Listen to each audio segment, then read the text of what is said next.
Kita rubah apa supaya ketika anggota DPR yang benar-benar terlahir dengan dipilih rakyat tanpa money politik, maka itulah anggota DPR yang nantinya memperjuangkan kepentingan rakyat. Tapi kalau anggota DPR yang lahir dan terpilih karena misalnya katakanlah money politik, atau katakanlah membayar suara, atau katakanlah menjanjikan uang kepada kelompok-kelompok tertentu, maka apa? Jangan berharap kalau dia akan menjalankan fungsinya secara baik. Itu tidak akan, itu bullshit, itu omong kosong. Kalau mereka mau jalankan mereka punya kewajiban secara baik. Karena apa? Karena orientasinya tadi, orientasinya adalah penghasilan, bukan pengabdian.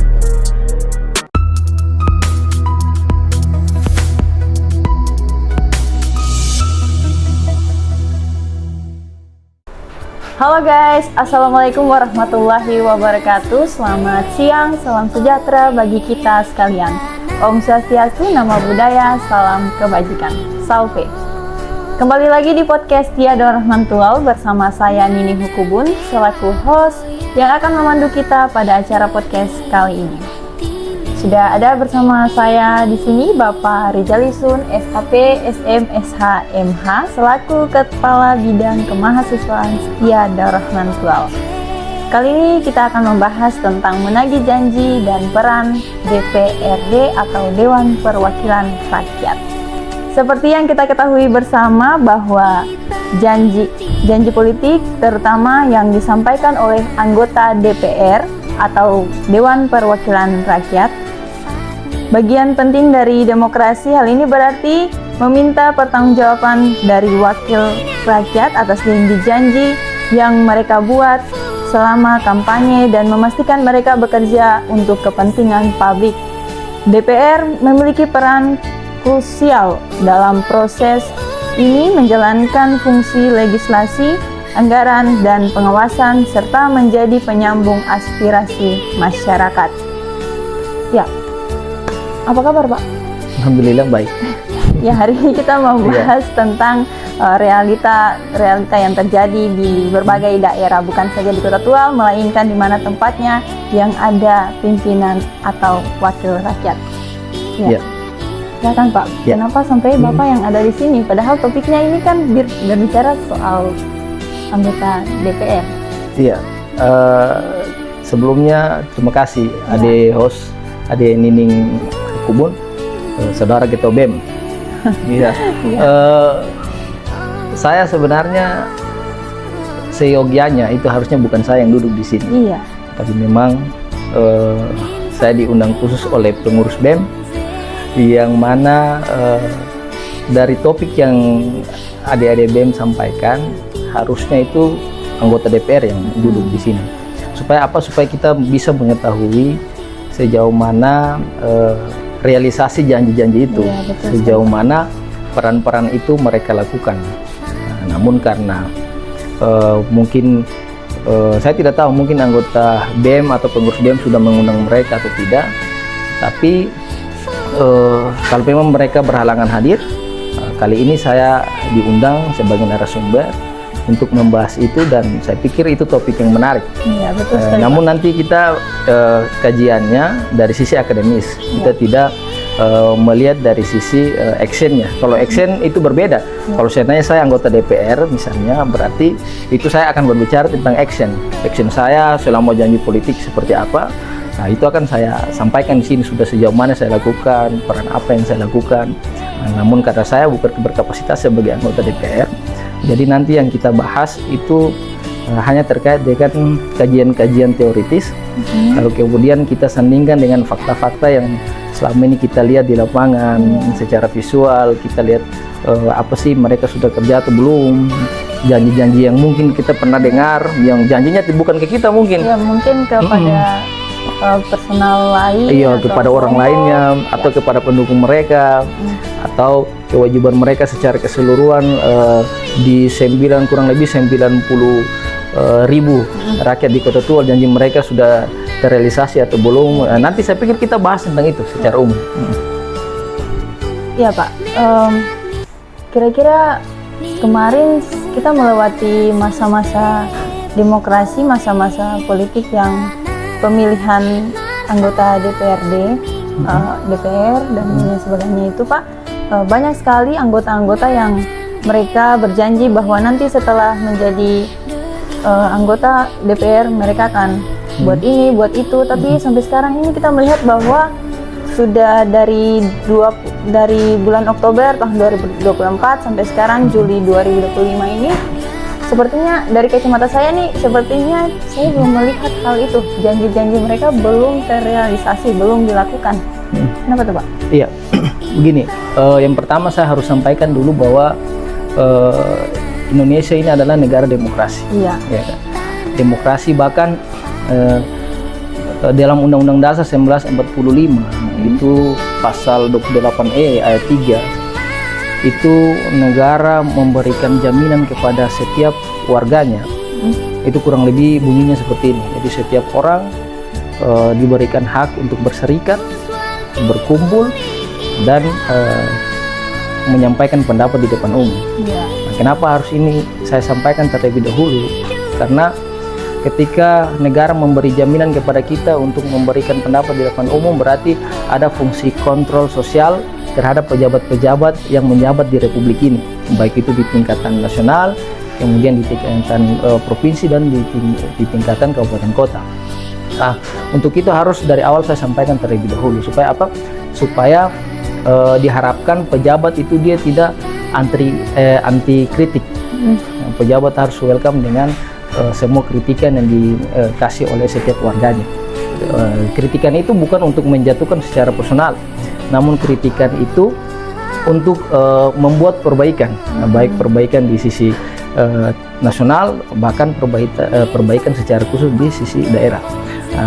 Itu yang pertama yang ingin saya sampaikan. Lalu kemudian yang kedua, negara Indonesia adalah negara demokratis yang kita ketahui bersama melalui undang-undang pemilu. Itu kita, setiap warga negara diberikan kesempatan untuk apa? Untuk memilih presiden, kemudian memilih kepala daerah baik di tingkat provinsi maupun kabupaten kota. Itu dijamin dalam undang-undang pemilu, diberikan hak konstitusional kepada setiap warga negara. Nah, di undang-undang pemilu pun kita juga diberikan hak untuk memilih perwakilan rakyat kita. Ya, dalam hari ini DPR, DPR dari tingkat DPR RI, kemudian DPR provinsi, kemudian DPR kabupaten kota. Nah, DPR kabupaten kota misal dan DPR yang lainnya itu kan dalam proses pemilu kemarin itu pasti ada yang berjanji. Iya, banyak sekali. Iya, pasti ada yang berjanji. Ada yang janji kepada orang apa, terus janji kepada kelompok apa. Nah, sekarang waktunya kita menagih. Iya, betul sekali. Waktunya kita menagih janji-janji itu, karena negara ini banyak masalah yang terjadi. Banyak masalah, mulai dari kita lihat isu-isu nasional. Kita lihat kemarin yang paling heboh sekarang itu rekening 3 bulan. Iya kan? Iya, kalau tidak digunakan nganggur rekeningnya, kemudian diblokir, iya kan? Dilakukan blokir. Kemudian kemudian kalau tanah 2 tahun tidak dipakai, baru kemudian disita oleh negara. Nah, itu kita menagih peran DPR sekarang. Apa yang DPR lakukan sebenarnya terkait dengan terkait dengan kebijakan-kebijakan dilakukan oleh pemerintah. Nah, kenapa harus saya sampaikan itu? Karena kita ketahui bersama juga bahwa negara Republik Indonesia dia menganut pembagian kekuasaan menjadi 3 yang kita kenal dengan trias politika, yang yang dikemukakan oleh John Locke, bahwa dia bilang bahwa kekuasaan itu dibagi menjadi 3 bagian. Yang pertama kekuasaan eksekutif, kemudian legislatif, dan yudikatif. Nah, itu pembagian kekuasaan dan negara kita menganut itu. Nah, tujuan dari pembagian kekuasaan ini untuk apa? Untuk kekuasaan itu dia tidak absolut, dia tidak semena-mena, sehingga dari ketiga lembaga ini ada fungsi kontrol. Jadi legislatif bisa mengontrol eksekutif, dan ketiga lembaga lainnya misalnya saling berkaitan untuk mengawasi. Nah, cuman yang kali ini kita khusus berbicara tentang legislatifnya. Iya, legislatifnya, bagaimana peran legislatif dan janji itu. Nah, ini awal yang harus kita pahami dulu. Pahami dulu agar nantinya dalam proses pembahasan saat ini menyangkut janji-janji dan peran-peran itu mindset itu sudah terbentuk. Jangan sampai kita membahasnya agak sedikit sensitif, lalu kemudian ada pejabat yang tidak mengetahui tugas dan fungsinya, itu dia jadi tersinggung. Iya, betul. Ya, dia jadi tersinggung yang jadinya apa? Jadi nanti baper, kemudian klarifikasi dan lain sebagainya. Ini yang kita menghindari. Padahal kan sejak awal saya sampaikan tadi bahwa hak konstitusional kita itu dijamin oleh undang-undang untuk memberikan pendapat di depan umum. Saya pikir itu sebagai semua orang berhak. Jadi saya pikir itu sebagai langkah awal saya sampaikan dulu sebagai statement awal supaya nanti sementara kita bahasnya tuh lebih enak. Iya, mungkin begitu. Lalu bagaimana pendapat Bapak tentang DPR yang saat ini mereka sudah menduduki jabatannya, tapi mereka lupa sama janjinya? Ya. Gimana tuh, Pak? Iya, kalau yang tadi saya katakan bahwa saya bukan anggota DPR aktif. Iya, tapi menurut tapi pandangan saya selaku akademisi, selaku masyarakat biasa, selaku masyarakat yang memilih mereka juga pada saat itu, memilih mereka juga pada saat itu. Yang pertama, saya harus apresiasi dulu kepada Badan Eksekutif Mahasiswa Setia Dora Mantual. Terima kasih. Iya, kenapa? Karena di saat semua orang bungkam dengan tidak mengkritisi kinerja DPRD, tapi Dewan Perwakilan Rakyat ini dengan kerja-kerjanya semua, tapi Badan Eksekutif Mahasiswa masih berdiri untuk punya kepedulian. Khususnya Badan Eksekutif Mahasiswa Setia Dora Mantual masih punya kepedulian untuk mengkritisi peran-peran yang tidak berfungsi saat ini. Nah, itu saya berikan apresiasi. Kita kan agen of change, jadi nggak boleh hal-hal begitu dibiarkan. Betul, karena mahasiswa itu harusnya dia jalankan dia punya fungsi untuk sebagai agen of change yang mengawal setiap kebijakan atau mengawal setiap pejabat-pejabat kita yang tidak menjalankan fungsi dan tugasnya secara baik. Dan itu saya berikan acungan jempol kepada adik-adik di BEM Setia Dora Mantual. Nah, terkait dengan pertanyaan yang diberikan, kalau saya lihat kenapa anggota DPRD, DPR RI maupun DPR provinsi yang saat ini dia sudah berjanji tapi kemudian dia tidak menjalankan janjinya, misalnya. Yang pertama kita coba berpikir positif bahwa mungkin mereka janji-janji itu secara personal ke orang, mereka mungkin sudah tepati. Tapi yang kita lihat secara umum kan janji-janji mereka kepada rakyat secara umum. Iya kan? Berarti kalau berbicara kepada rakyat secara umum berarti berbicara soal kewajiban yang harus dijalankan oleh anggota DPRD terkait dengan fungsinya itu.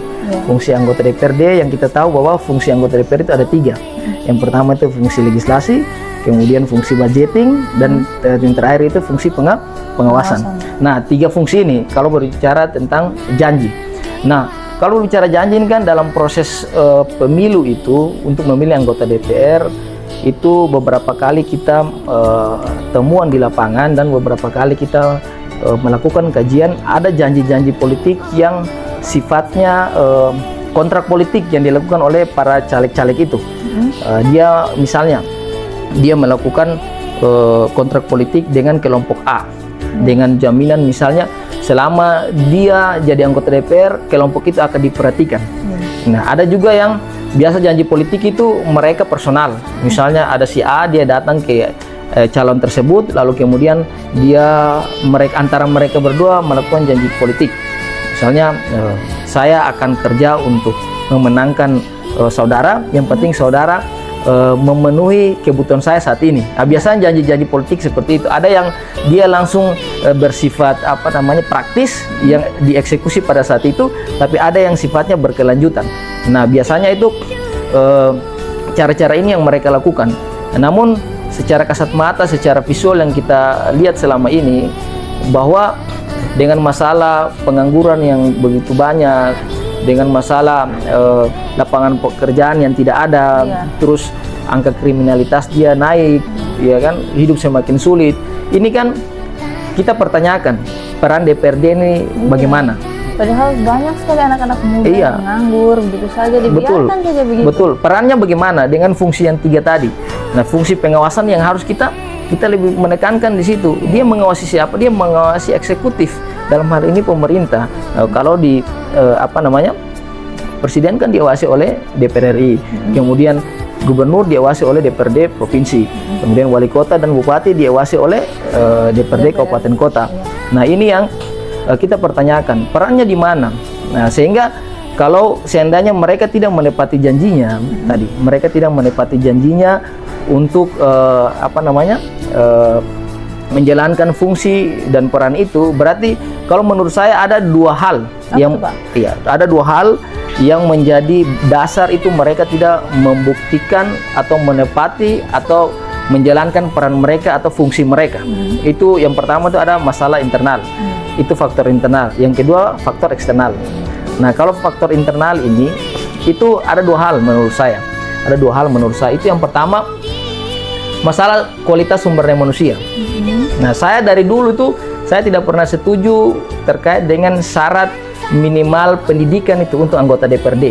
Saya lebih setuju, kan sekarang yang berlaku itu kan syarat pendidikan untuk anggota DPRD kota, kabupaten, dan provinsi, itu syaratnya itu minimal pendidikannya itu SMA. Itu syarat minimal untuk seseorang dia boleh mencalonkan diri sebagai calon anggota DPRD. Nah, saya lebih setuju tuh syarat minimalnya adalah sarjana. Iya, betul sekali. Ini kan iya, dia mewakili rakyat. Iya. Banyak sekali rakyat yang nanti dia urus ini. Betul. Kenapa? Makanya saya lebih setuju tuh syarat minimalnya adalah sarjana. Kenapa? Karena indeks pembangunan diukur itu dari tingkat pendidikan sumber daya manusia. Tingkat pendidikannya tuh setiap warga negara itu diukur di situ dari indeks pembangunan manusianya. Sehingga kalau seandainya diperbaiki sistemnya bahwa syarat minimal menjadi anggota DPRD adalah sarjana, maka pertama kualitas setiap anggota DPRD yang terpilih nantinya itu akan kita bisa dapat mengukurnya. Namun coba bayangkan kalau seandainya sekarang banyak yang terpilih juga dari kalangan SMA misalnya, ya dari kalangan SMA. Kemudian yang tadi saya katakan bahwa faktor internal pertama adalah sumber daya manusianya. Saya khawatirnya begini, kalau memang dia tidak bisa menjalankan janjinya dan perannya itu adalah yang faktor internal pertama adalah sumber daya manusia. Saya khawatir anggota DPR yang terpilih pun mungkin mereka tidak memahami peran dan fungsi DPR itu sendiri. Sehingga mereka tidak bisa menjalankan fungsi yang tadi, yang tiga itu. Atau yang kedua bisa jadi seperti ini. Yang kedua bisa jadi bahwa anggota DPR itu niat awal untuk menjadi anggota DPR itu sudah berbeda. Dia bukan lagi orientasinya pengabdian, tapi orientasinya adalah penghasilan. Nah, ini yang jadi masalah. Ini yang biasa. Coba bayangkan kalau seandainya semua anggota DPR baik di tingkat RI, kemudian di tingkat provinsi, kemudian di tingkat kabupaten kota, orientasinya adalah penghasilan, maka apa? Maka pengabdian itu tidak dilakukan. Iya, betul sekali, rakyat juga. Iya. Nah, ini yang tadi faktor pertama adalah sumber daya manusia yang dilihat dari tingkat pendidikannya. Kalau tingkat pendidikannya semakin kecil, katakannya minimal SMA, maka dia akan berpengaruh terhadap kinerja anggota DPR. Karena seseorang mau jadi DPR itu dia bukan hanya mengurus satu bidang, tapi dia mengurus, bayangkan, coba kita kasih contoh, Kota Tual saja itu kurang lebih 90.000 jiwa. Berarti apa? Tugas anggota DPRD dia jalankan perannya, yang ketiga peran itu dia menjalankan untuk mengurus 90.000 orang. Mulai dari persoalan ekonomi, persoalan kesehatan, persoalan infrastruktur, itu semua harus dia urus. Nah, kalau dia urus berarti minimal apa? Minimal dia memiliki pemahaman yang luas. Iya kan? Dia harus menguasai beberapa bidang ilmu untuk apa? Untuk dia menjalankan perannya. Nah, yang kedua yang tadi saya bilang, yang kedua faktor internal itu dia tidak bisa menjalankan dia punya peran, kemudian menepati janjinya karena tadi tujuan utama dia menjadi DPR itu apa? Kalau tujuannya adalah pengabdian, maka apa? Sudah pasti dia akan menjalankan dia punya janji dan menjalankan perannya. Tapi kalau tujuannya adalah penghasilan, maka apa? Maka bodoh amat. Dia yang penting saya sudah jadi, bodoh amat. Yang penting saya sudah jadi. Bagaimana caranya dengan jabatan itu saya mendapatkan penghasilan yang lebih? Katakanlah seperti itu. Misalnya proyek-proyek dia lobby, kemudian apalagi semua tender-tender dia usahakan untuk dia dapat, ya kan? Bayangkan karena apa? Karena orientasinya sudah lain. Maka apa? Maka rakyat tidak akan pernah melihat peran dari DPRD. Saya pikir itu untuk masalah internal. Itu dari setiap anggota DPR itu sendiri. Tapi Pak, kalau misalnya sudah terpilih menjadi anggota DPR dengan perwakilan rakyat, berarti dia kapasitasnya untuk melihat semua orang. Iya, Pak? Betul. Jadi begini, kalau seandainya si A dia mencalonkan diri sebagai anggota DPR Kota Tual misalnya. Kemudian setelah dia terpilih, dia misalnya terpilihnya melalui daerah pemilihan 1 itu di Dula Selatan, ya kan? Setelah dia terpilih, maka dia punya tanggung jawab itu bukan hanya di dapil 1, tapi semua rakyat di Kota Tual 90.000 orang itu adalah tanggung jawabnya dia untuk untuk menyuarakan aspirasi rakyat itu di sana. Bukan kan kadang beberapa anggota DPR yang kita lihat selama ini kan begini, dia menjalankan fungsinya karena dia tidak melakukan pengabdian, dia hanya berpikir bagaimananya dia harus mendapatkan kejabatan itu di periode selanjutnya. Maka apa yang dilakukan? Dia hanya punya kerja bukan melakukan pengabdian ke 90.000 orang di Kota Tual, tapi apa? Dia hanya punya kinerja, dia tunjukkan kepada orang-orang yang memilih dia. Kemudian dia tunjukkan kepada basis realnya dia. Jadi apa? Reses yang dia lakukan hanya di basisnya dia. Terus kemudian setiap program-program kerja atau pokok pikiran yang dilakukan itu melalui dana-dana itu dia hanya diturunkan khusus untuk orang-orang yang memilih dia. Padahal harusnya ini sebenarnya tidak boleh seperti itu. Kita begini, jangan terlalu memandang sesuatu pengabdian itu yang sifatnya politis. Ini kalau ada anggota DPR seperti itu berarti kan dia terlalu menganggap semua adalah politis. Dia masih berpikir untuk periode selanjutnya. Tapi begini, tapi kalau seandainya dia orientasinya pengabdian, maka apa? Maka harusnya dia tidak boleh melakukan penjaringan aspirasi hanya di satu titik, tapi seluruh titik. Karena apa? Misalkan saya di Kota Tual ini banyak masalah yang terjadi, mulai dari masalah persampahan, iya kan? Masalah apa lagi? Masalah inflasi yang saat ini kemarin baru dirilis oleh Tribun itu kan, yang saya baca bulan Juli itu kemarin, itu inflasi di Maluku, dan yang paling tertinggi apa? Kota Tual. Itu dirilis oleh Tribun. Nah, makanya ini harus dipahami betul oleh anggota DPR bahwa fungsinya ini berat, fungsi pengawasannya ini berat, fungsi budgetingnya ini berat. Bagaimana harus anggota DPR itu membahas anggaran, tapi anggaran itu harus diperuntukkan untuk rakyat, bukan diperuntukkan untuk mereka sendiri.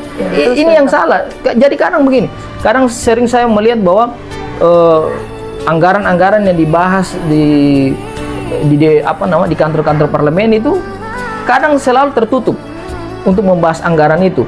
Padahal masyarakat berhak tahu terhadap anggaran yang mereka bahas, peruntukan untuk apa. Nah, supaya ada transparansi. Tapi sekarang kan tidak ada transparansi yang dilakukan oleh anggota-anggota dewan kita yang paling terhormat. Tidak ada transparansi itu, sehingga masyarakat tidak tahu kemana ini arah pembangunan kita. Masalah pendidikan misalnya, infrastruktur di kampung-kampung, di desa-desa, itu masih banyak yang masih membutuhkan pembangunan infrastruktur pendidikan, infrastruktur kesehatan. Ini masih perlu banyak. Lalu kita lihat misalnya Kota Tual katakanlah PAD-nya kan kecil. PAD Kota Tual itu tidak sampai 500 miliar, itu tidak sampai. Kecil sekali, Pak. Kecil. Kalau dengan PAD yang kecil itu, harusnya anggota DPR kita dengan fungsi mereka yang tadi 3 itu, harusnya mereka berpikir bagaimana caranya kita menambah PAD kita. Dengan apa? Dengan mengeluarkan kebijakan kan tadi mereka punya fungsi legislasi itu. Fungsi legislasi itu kalau di tingkat RI itu, DPR RI itu fungsi legislasi, mereka membuat undang-undang. Nah, tapi kalau di tingkat kabupaten kota itu mereka membuat peraturan daerah. Nah, itu mereka membuat peraturan daerah untuk apa?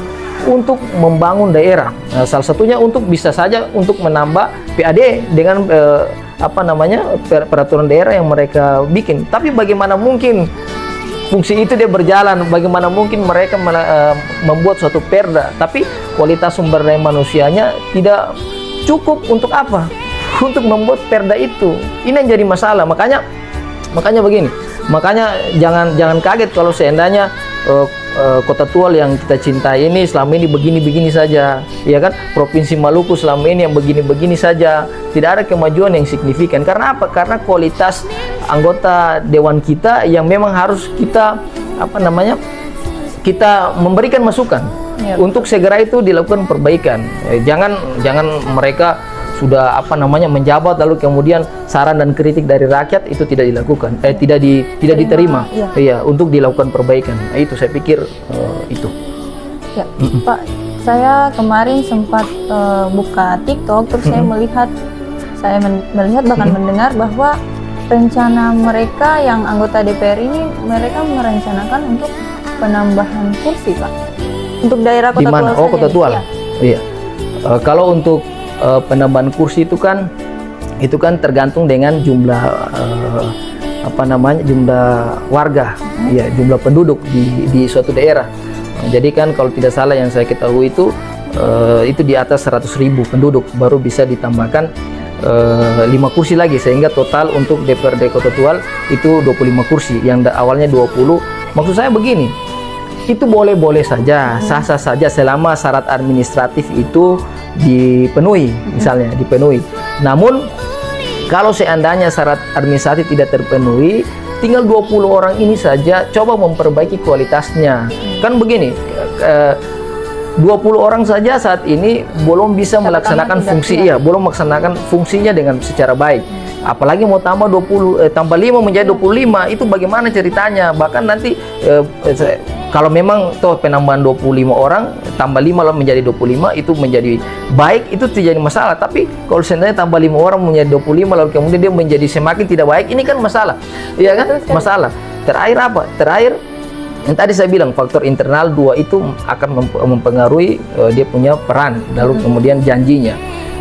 Ini yang jadi masalah. Lalu kemudian saya lanjut, yang kedua itu kan tadi faktor internal, ya kan, faktor internal.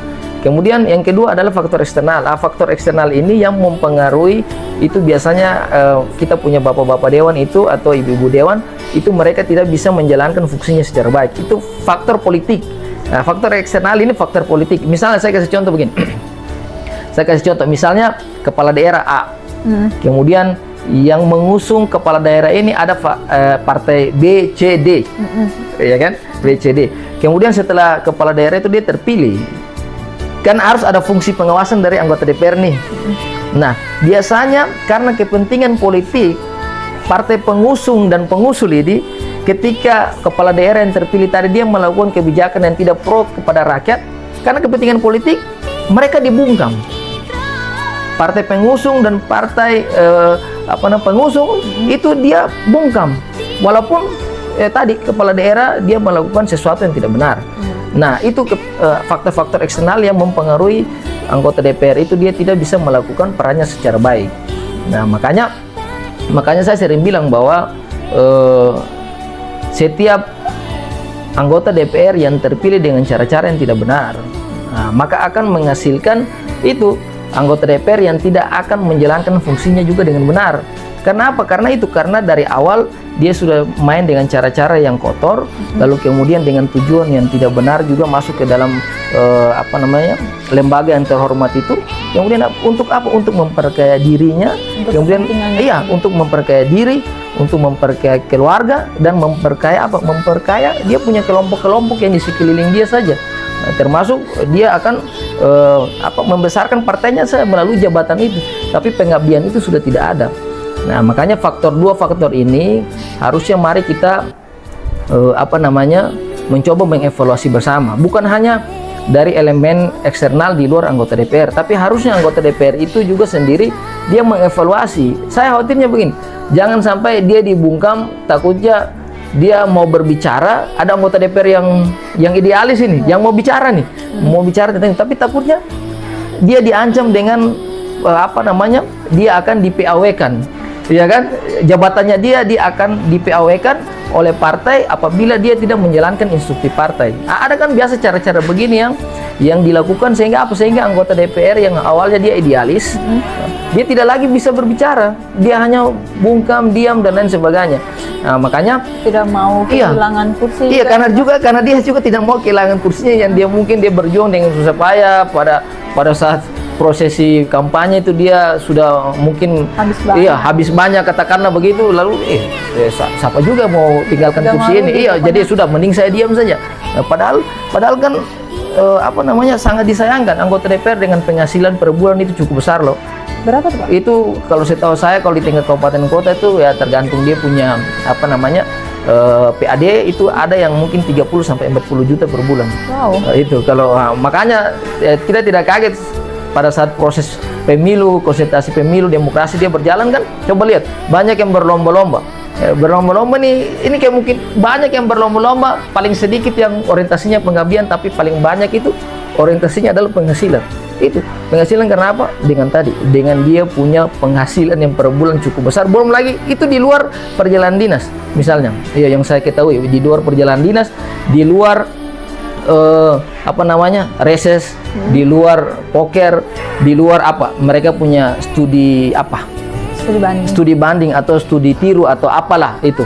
Nah, padahal semua program itu kan tidak ada manfaat kalau pergi hanya menghabiskan anggaran daerah, kemudian kembali tidak ada manfaat. Nah, saya pikir itu sia-sia, ya kan? Kalau anggaran daerah sudah dipakai banyak untuk kepentingan anggota DPR itu sendiri, operasional anggota DPR, tapi mereka tidak punya peran apa-apa terhadap daerah yang dia diami. Nah, itu sungguh disayangkan anggota DPR yang punya kualitas seperti itu. Berarti DPR ini menerima uangnya banyak sekali tapi tidak melihat rakyat ya? Iya, jadi kita berpikir positif saja dulu. Kita saat ini berpikir positif saja dulu bahwa memang banyak uang yang mungkin mereka terima, tapi mungkin mereka punya alasan tersendiri lah begitu. Kata mereka mungkin ya kita baru 1 tahun periode misalnya, kita belum memiliki anggaran yang cukup untuk melakukan pelayanan terhadap masyarakat. Tapi begini, yang ingin saya katakan bahwa kalau saya anggota DPR nih, kalau misalnya saya anggota DPR, maka studi banding, studi banding itu kan kurang lebih. Kalau saya anggota DPR, saya pikir studi banding ini kan tidak harus kita ke sana. Padahal kan sudah ada ini ya. Iya, padahal kan handphone kan sekarang era digitalisasi. Studi banding itu kan kita melihat cara pembangunan di daerah lain, kemudian kita mengcopy paste daerah lain itu yang dia punya geografisnya mirip dengan kita.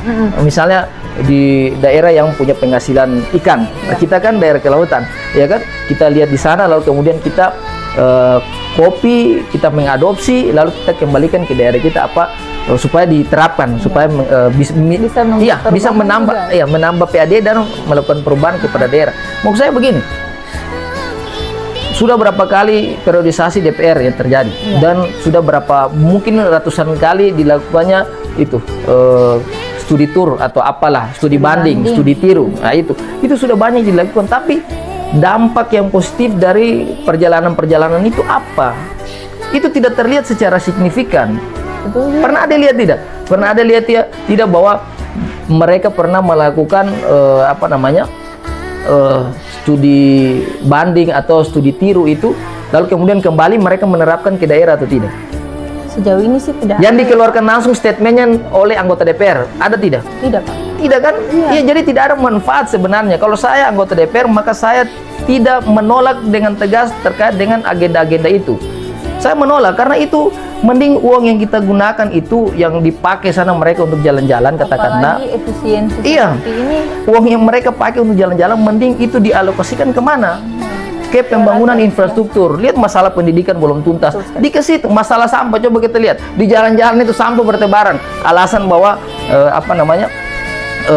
dia punya armada. Armada itu rusak. Yang 5 hanya tinggal tersisa 2 misalnya. Nah, ini kan apa? Ini kan masalah. Masa iya perjalanan dinas yang secara terus-menerus, namun sebuah mobil untuk mengangkut sampah saja di Kota Tual misalnya itu tidak bisa dialokasikan. Itu sangat lucu, ya kan? Itu sangat lucu di sebuah daerah yang yang sudah terkenal dengan kota yang cukup bersih, tapi faktanya di jalan-jalan masih terus kita melihat sampah yang ada bertebaran. Nah, yang berikutnya itu ada lagi yang kita ketahui bersama, anggota DPR difasilitasi oleh reses. Reses itu kalau tidak salah itu 6 bulan atau 3 bulan sekali misalnya mereka reses dengan alokasi anggaran lagi ke mereka. Nah, maksud saya begini, reses itu digunakan untuk apa? Untuk menyaring aspirasi rakyat, ya kan, mendengar aspirasi rakyat. Logikanya begini, kita digaji per bulan misalnya sekitar 30 sampai 40 juta. Kan digaji untuk mendengar aspirasi rakyat, iya kan? Terus digaji untuk menyuarakan aspirasi rakyat di sana. Lalu untuk apa lagi tuh reses itu ada? Padahal dengan gaji itu saya pikir sudah cukup, bahkan lebih untuk kebutuhan kita menyerap aspirasi rakyat. Ya, sekarang ada lagi yang kita kenal poker, pokok pikiran. Pokok pikiran apa? Lalu dialokasikan lagi anggaran ke situ. Iya kan, padahal 30 juta sampai 40 juta per bulan itu apa? Itu harusnya sudah menjadi lebih dari cukup untuk mereka memberikan pokok pikiran ke sana untuk apa? Untuk yang pembangunan di daerah. Tapi apa yang ini masih mereka harus minta poker lagi, minta reses lagi. Kan itu sayangnya yang tadi saya bilang, sayangnya dari fungsi budgeting atau anggaran yang mereka punya, bukan alokasi anggaran itu ke rakyat, tapi alokasi anggaran itu khawatirnya itu ke mereka saja, sehingga anggaran-anggaran itu dinikmati oleh mereka, bukan lagi dinikmati oleh rakyat.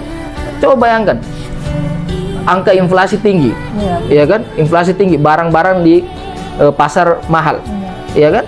Lalu apa yang harus dilakukan oleh pemerintah melalui DPR? DPR mengawasinya bagaimana? DPR mengawasi dinas terkait bagaimana?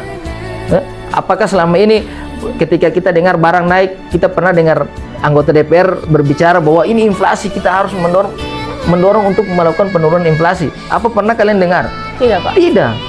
Tidak mendengar. Jadi sebenarnya hal-hal seperti ini harus ada yang speak ke publik, supaya apa? Supaya ada perbaikan. Karena kita semua cinta dengan daerah kita. Tapi kalau kita diamkan saja, berarti sama dengan kita sedang membiarkan daerah kita dalam kehancuran. Iya, karena apa? Pembangunan tidak terlihat, iya kan? Pembangunan sumber daya manusianya juga tidak terlihat, iya kan? Sehingga apa? Alokasi anggaran kepada pendidikan juga tidak ada, iya kan? Kalau pendidikan tinggi kayak seperti katakan secara orang mentual, selalu pemerintah di daerah-daerah khususnya untuk perguruan tinggi swasta di daerah-daerah, pemerintah daerah selalu punya alasan begini, bahwa pendidikan tinggi itu tidak dalam tanggung jawab pemerintah daerah. Selalu mereka punya itu dibawa langsung oleh kementerian. Nah, padahal sebenarnya ini kan kebijakan bisa dilakukan melalui anggota DPR. Kebijakan ini bisa dilakukan memberikan alokasi dana langsung kepada siapa? Kepada PTS-PTS yang ada di daerah-daerah. Harusnya mereka kebijakan itu kan mereka bisa lakukan, karena ketika kebijakan itu mereka lakukan, mereka sedang menjalankan amanat konstitusi, yakni apa? Mencerdaskan kehidupan bangsa. Itu yang harus mereka lakukan. Tapi kan faktanya kan tidak. Jadi saya pikir seperti itu. Kita back lagi ke menagih janji ini, Pak. Sebelum pemilihan itu ada tidak faktor-faktor misalnya kayak money politik sebelum menduduki kursi DPR ini? Jadi begini. Pasti ada ya, Pak? Atau kita kalau orang hukum bicara kan harus ada fakta. Ya, harus ada fakta, harus ada bukti, harus ada saksi dan lain sebagainya. Namun kita mencoba analogikan seperti ini. Sistem kita ini kan memberikan ruang untuk adanya praktek money politik, ya kan? Di beberapa kota kita lihat bahwa ada sampai melalui proses melalui Bawaslu karena money politik. Nah, kalau di daerah kita terakhir 2024 kemarin kan tidak ada pelaporan terkait dengan money politik di daerah kita. Namun kemungkinan itu bisa saja terjadi. Yang tidak terlapor secara konstitusi, tidak terlapor secara institusi di lembaga-lembaga terkait. Tapi beberapa kali kita mendengar di warung-warung, beberapa kali kita mendengar di kompleks-kompleks, itu ada yang namanya money politik. Nah, khawatirnya begini, khawatirnya kualitas anggota dewan kita yang terpilih dengan cara-cara yang tadi saya bilang, cara-cara money politik, cara-cara yang tidak benar sesuai undang-undang, tidak sesuai dengan undang-undang, maka apa? Maka itu tadi dia akan berpengaruh pada kualitas pelayanan dia terhadap rakyat. Karena tadi kan Bapak sampaikan bahwa banyak dana yang masuk pada anggota DPR, tapi mereka tidak membuat perubahan kepada masyarakatnya. Nah, bisa saja karena pas pencalonan itu uang mereka sudah keluar banyak, katakanlah, jadi mereka ingin mengembalikan. Iya, kadang kita sering dengar ini bukan rahasia yang inilah, bukan hal yang tabu untuk kita perbincangkan, tapi ini fakta yang sering kita dengar, bahwa di warkop kita sering dengar bahwa mereka itulah modal keluar banyak, kemudian di periode pertama harus untuk mengembalikan modal karena sudah money politik yang cukup keluar banyak. Nah, ini yang mindset ini yang harus kita rubah. Kita rubah apa? Supaya ketika anggota DPR yang benar-benar terlahir dengan dipilih rakyat tanpa money politik, maka itulah anggota DPR yang nantinya memperjuangkan kepentingan rakyat. Betul. Tapi kalau anggota DPR yang lahir dan terpilih karena misalnya katakanlah money politik, atau katakanlah membayar suara, atau katakanlah menjanjikan uang kepada kelompok-kelompok tertentu, maka apa? Jangan berharap kalau dia akan menjalankan fungsinya secara baik. Itu tidak akan, itu bullshit, itu omong kosong. Kalau mereka mau jalankan mereka punya kewajiban itu secara baik. Karena apa? Karena orientasinya tadi, orientasinya adalah penghasilan, bukan pengabdian. Ya. Jadi seperti itu. Jadi kalau berbicara peran dan janji ini, nanti kita lihat. Mungkin saja saya tidak tahu. Mungkin Nining pernah ada host pernah dapat janji oleh si A sebagai anggota dewan misalnya waktu dia mencalonkan diri. Kemudian kalau janji itu tidak realisasi, Nining kecewa tidak? Kecewa kan? Sejauh ini saya tidak menerima janji apa-apa. Oh iya, syukur kalau ada host tidak menerima janji. Tapi secara manusiawi kalau janji itu diberikan, lalu kemudian kita di PHP-in, ya kan, tidak pernah direalisasi, maka apa? Maka pasti kita kecewa. Kecewa itu akan berbuntut pada proses periode berikutnya. Masih pilih tidak? Kalau sudah dikasih kecewa seperti itu, masih pilih tidak? Pastinya tidak dong. Pasti kan tidak. Pasti kita akan mengalih pilihan kita ke siapa? Ke orang-orang yang benar-benar amanah, ya kan? Orang-orang yang benar-benar tahu bahwa itu kewajibannya dia untuk menjalankan peran sebagai anggota DPRD. Nah, ini yang harus kita menjadi catatan kritis supaya apa? Supaya melakukan perbaikan. Perbaikannya di mana? Perbaikan di peran fungsi DPR itu sendiri, terlepas dari janji. Karena tadi saya janji itu ada yang secara personal, ada secara kelompok dilakukan perjanjian itu dengan mereka. Tapi yang mau kita soroti adalah kewajiban dia selaku anggota DPR, baik itu di tingkatan RI, kemudian di tingkatan provinsi maupun di tingkatan kabupaten kota. Itu kewajibannya dia. Kalau kita berbicara peran, berarti kita berbicara tentang kewajiban mereka dalam melayani rakyat. Nah itu. Karena ini kan perwakilan rakyat. Iya, kan ini perwakilan rakyat. Untuk apa kita memilih mereka, lalu kemudian mereka duduk di kursi yang paling empuk di sana, ruang ber-AC, lalu kemudian mereka hanya diam. Bahkan jangan sampai begini, jangan sampai ada DPR yang dia hanya datang, kemudian duduk, kemudian dia pulang. Ada yang kita mendengar istilah bahwa mic-nya masih dalam bungkusan, masih rapi, mic-nya tidak menyala. Iya, tidak menyala. Lalu untuk apa kehadiran dia di situ kalau dia tidak menyuarakan aspirasi rakyat? Betul untuk juga. apa dia ada di situ lalu dia hanya setuju apa? Maksudnya begitu. Betul, Iya kan? Iya. Kalian dipilih untuk mewakili 90.000 orang yang ada di Kota Tual untuk berbicara di situ. Bicara apa? Coba kita lihat, kalian duduk dengan senang. Tapi apa? Rakyat Kota Tual masih banyak yang paginya mereka makan, siang mereka tidak makan, malam baru mereka makan. Iya kan? Berapa banyak lapangan pekerjaan di Kota Tual yang dibuka? Tidak ada. Sedangkan kita setiap tahun itu perguruan tinggi menghasilkan rata-rata tuh 100 sampai 200 orang lulusan. Nah, sedangkan di daerah kita lapangan pekerjaan tidak ada. Berarti apa? Kita bukan menghasilkan itu para lulusan-lulusan sarjana yang kreatif, tapi kita sedang menghasilkan pengangguran yang bertambah kepada daerah ini. Nah, harusnya mereka berpikir bagaimana mendatangkan investor. Iya kan? Sekarang berapa kali kita membahas hal itu, bahwa investor mau datang katanya dengan alasan keamanan. Iya Pak. Iya kan? Terus terjadi. Tidak. Kalau saya sebenarnya Kota Tual ini kota yang paling aman untuk masuknya investor. Cuman ini niatnya mau tidak? Kita mau tidak? Betul, mau memberikan ruang itu atau tidak? Dan solusinya begini, dengan fungsi legislasi yang yang ada pada anggota DPR, mereka bikin peraturan daerah yang memudahkan investor itu masuk ke daerah ini tanpa harus ada syarat A, syarat B, syarat C yang mempersulit mereka. Coba lihat, alasan keamanan Kota Tual aman. Tidak ada perkelahian yang cukup signifikan untuk membuat investor itu ikut masuk. Bahkan beberapa kali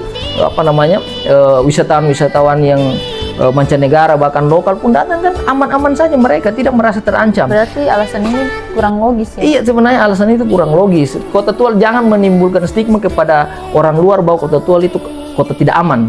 Kita aman, kita dengan simbol kita yang religius, agamis, yang ada miniatur tempat agama yang ada di Lapangan Roda L yang 3 buah itu. Saya pikir itu cukup memberikan simbol kepada orang, memberikan sinyal kepada orang bahwa kita Kota Tual itu kota yang aman, kota religius. Itu yang harus kita sama-sama pikirkan. Iya, mari kalau mau membangun daerah, mari kita sama-sama.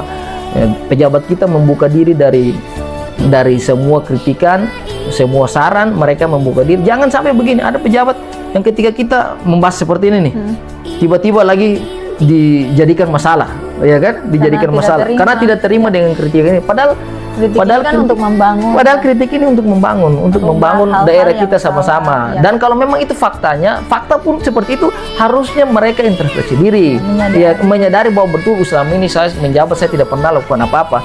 Nah, itu kalau mau dihubungkan dengan persoalan agama, seseorang yang tidak menjalankan kewajibannya, tapi dia menerima haknya, berarti hak yang diterima adalah apa? Itu uang haram yang mereka makan. Iya kan? Mereka tidak pernah menjalankan kewajiban, tapi menuntut hak mereka terima. Ya, lalu uang itu apa? Jangan sampai uang itu menjadi dosa di dunia, bahkan mau di akhirat nanti. Ini yang jadi masalah. Saya pikir itu yang perlu saya sampaikan untuk semua masyarakat bisa ketahui. Ya, baik Pak. Lalu bagaimana pendapat Bapak tentang DPR yang sudah duduk di kursinya tapi tidak menjalankan tugas atau perannya dengan baik, Pak? Iya, seperti yang tadi saya sampaikan begini. Harusnya kan seharusnya anggota DPR itu harus menjalankan fungsinya secara baik. Mulai kapan? Mulai hari dia dilantik. Mulai hari dia dilantik berarti dia melekat jabatan itu di dia, mau dia di kantor ataupun di mana saja berada, jabatan dan fungsi itu melekat di dia. Sehingga apa? Sehingga tidak ada alasan untuk dia tidak menjalankan fungsinya. Itu yang pertama, tidak ada alasan. Kalau menurut saya begini, kalau dia tidak menjalankan fungsinya, yang tadi saya katakan bahwa ada mungkin faktor internal dan faktor eksternal. Namun faktor internal dan eksternal ini bisa saja dihilangkan. Kenapa? Karena itu sumber daya manusianya kalau baik, berarti apa? Faktor eksternal itu dia akan tidak peduli dengan faktor eksternal itu. Faktor internal lain misalnya hubungan kekeluargaan atau apalah, dia tidak akan peduli, dia akan dituntut untuk profesionalisme dalam menjalankan tugasnya. Namun kalau dia hanya menjalankan rutinitas, kemudian datang pagi di kantor, kemudian pulang dan seterusnya seperti itu, maka apa? Maka dia tidak mau melakukan pengabdian, ya kan? Itu akan terlihat. Tapi kalau sejak dia dilantik, kemudian dia mulai jalan ke sana, jalan ke sini, menyerap aspirasi rakyat, mendengar dari lorong ke lorong, gang ke gang, untuk nantinya menyampaikan dalam sidang-sidang paripurna. Nah, itu harusnya jangan sampai begini. Mereka mau bergerak kalau ada dana. Kalau tidak ada dana, mereka tidak bergerak. Ini kan masalah. Padahal pengabdian itu sejak dia dilantik, maka apa? Maka melekat di dia. Bahkan kita duduk dengan dia di warung kopi pun itu bisa menjadi aspirasi kepada dia dan dia bisa suarakan. Sehingga jangan sampai kerjanya mereka menunggu anggaran. Kalau tidak ada anggarannya, tidak kerja. Nah, ini yang harus diluruskan juga, supaya jangan sampai ada pejabat-pejabat kita yang punya cara pandang seperti itu. Iya, mungkin itu. Ya, baik Pak. Lalu bagaimana DPR? Apakah mereka selama menduduki masa jabatannya mereka punya tantangan untuk membangun daerah ini atau tidak, Pak? Kira-kira seperti apa? Tidak, kalau sebenarnya tantangan sih tidak terlalu besar sebenarnya, karena mereka punya fungsi yang tadi, fungsi legislasi, fungsi pengawasan, dan fungsi budgeting, penganggaran. Nah, sebenarnya yang tadi saya katakan, trias politika membagi kekuasaan menjadi 3. Ada yang namanya eksekutif, legislatif, dan yudikatif. Ketiga lembaga ini memiliki peran masing-masing dan mereka independen. Tidak ada saling mempengaruhi. Jadi apa? Jadi ketika eksekutif dia menjalankan tugasnya, fungsi dari DPRD adalah mengawasi setiap tindak dan tanduk ini eksekutif. Legislatif punya peran. Sehingga apa? Sehingga tantangan itu saya pikir cukup tidak ada, bahkan tidak ada sama sekali tantangan ini. Tantangan apa? Tantangan paling faktor persoalan mau berani atau tidak untuk menjalankan kesejahteraan kepada rakyat. Pertanyaan hanya begitu, mau berani atau tidak. Tantangan tidak ada, tapi mau berani atau tidak, mau niatnya mengabdi atau tidak. Kalau niatnya mengabdi, maka tantangan itu tidak akan dijadikan hambatan untuk melakukan pengabdian di daerah ini. Saya khawatirnya begini. Jangan sampai eksekutif mengatur legislatif.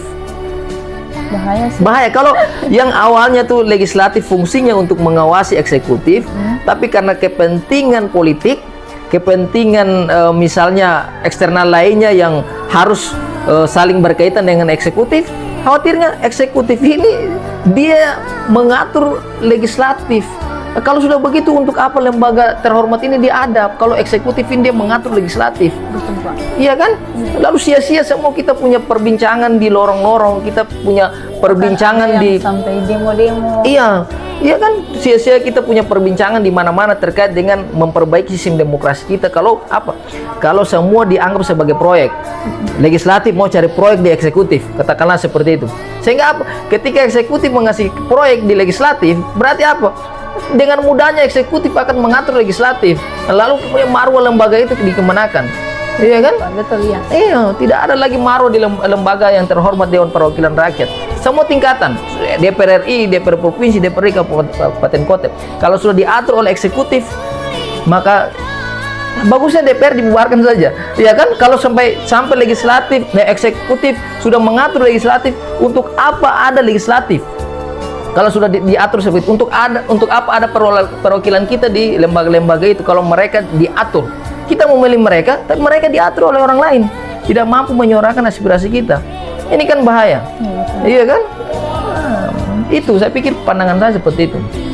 Baik, Pak, sebelum saya akhiri podcast ini, mungkin ada closing statement yang ingin Bapak suarakan, ingin Bapak sampaikan kepada DPR kita yang duduknya santai-santai saja nih. Ya, dari kacamata saya sih seperti itu ya, Pak. Sejauh ini mereka terlihat sangat santai, padahal masyarakat khususnya di Kota Tual, saya tempati, saya tinggal, banyak terjadi masalah gitu, Pak. Oke, siap. Sebelum kita akhiri, ada beberapa hal yang perlu saya sampaikan. Yang pertama, bahwa setiap pejabat publik harus menerima kritikan.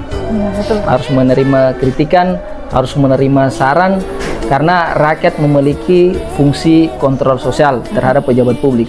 Kemudian mahasiswa pun memiliki agent of change, sebagai agent of change untuk mengawal pejabat-pejabat kita dalam melakukan pelayanan kepada masyarakat.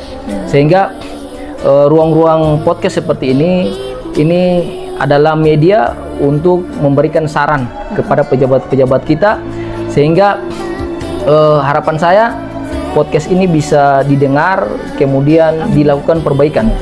Dilakukan perbaikan untuk 4 tahun pelayanan lagi kepada rakyat. Supaya ini baru 1 tahun berjalan, kemudian tinggal 4 tahun lagi, lakukan perbaikan. Supaya apa? Supaya rakyat merasakan betul kesejahteraan. Rakyat, jangan sampai rakyatnya menderita, tapi para pejabat dia semakin kaya.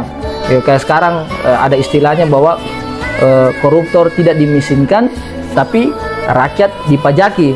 Dengan apa? Dengan semua hal dijadikan pajak, dijadikan royalti. Bahkan yang terakhir kan saya dengar itu lagu Indonesia Raya pun mau diroyaltikan, ya kan? Mau harus dibayar ketika kita nyanyikan, harus ada royaltinya. Nah, ini bagaimana republik ini? Ini ada masalah banyak yang harus menjadi PR bapak-bapak perwakilan rakyat kita, sehingga jangan hanya berpikir untuk penghasilan secara personal, tapi bagaimana bapak-bapak DPR kita memikirkan regulasi, kemudian memikirkan ide-ide, memberikan gagasan-gagasan supaya apa? Supaya sama-sama membangun daerah kita yang tercinta ini. Bagaimana sama-sama dengan kita memberikan pelayanan kepada rakyat, lalu kemudian menambah PAD kita. Jangan sampai PAD kita hanya stagnan di angka itu saja, tidak ada angka penambahan. Kita hanya berharap apa? Berharap DAU, berharap DAK dari APBN. Sedangkan kita tidak mampu untuk menaikkan PAD kita, pendapatan asli daerah kita. Jadi ini adalah kritikan untuk pejabat-pejabat kita, sehingga melakukan perbaikan ke depannya agar 4 tahun sisa periodisasi ini bisa memberikan pelayanan yang terbaik kepada masyarakat. Namun kalau memang tidak ada perbaikan, saya pikir kami akan terus mengawal proses ini selama 4 tahun ke depan sampai dengan proses periodisasi berakhir.